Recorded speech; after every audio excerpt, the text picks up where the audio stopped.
1 nanometre সমান কত? 1 nanometre সমান তাহলে কি বোঝায়? 1 মিটারকে 100 কোটি ভাগে ভাগ করলে 1 মিটারকে 100 কোটি ভাগে ভাগ করলে যে এক ভাগ পাওয়া যাবে, সিঙ্গেল একটা ভাগ আসবে, ওই সিঙ্গেল এক ভাগের নাম হচ্ছে তোমার 1 ন্যানোমিটার। মানে 1 মিটারকে 100 কোটি ভাগে ভাগ করলে যে এক ভাগ। তো এটা কিন্তু পরীক্ষা এখান থেকে 4টা এমসিকিউ আসে এখানে। 1 ন্যানোমিটার সমান কত? 10⁻৯ মিটার, এটা একটা এমসিকিউ। আবার এখানে যে 9টা জিরো আছে, 100 কোটি ভাগের 1 মিটার, এটা একটা এমসিকিউ, 2টা এমসিকিউ। 1 মিটারের 100 কোটি ভাগের 1 ভাগ, এটা একটা এমসিকিউ। তাহলে এখানে 3টা এমসিকিউ আছে, প্লাস 10 ন্যানোমিটার, এটা কয়েকটা বোর্ডে আসছে। 1 ন্যানোমিটার দেওয়া আছে, কিন্তু পরীক্ষা আসে 10 ন্যানোমিটার সমান কত?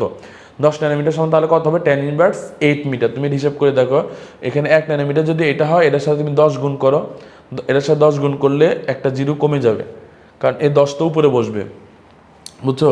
এই 10টা উপরে বসবে, এখানে একটা জিরো কমে যাবে। তো একটা জিরো কমে যাবে মানে কি 8টা জিরো হবে। 8টা জিরো মানে কি 10⁻8 মিটার।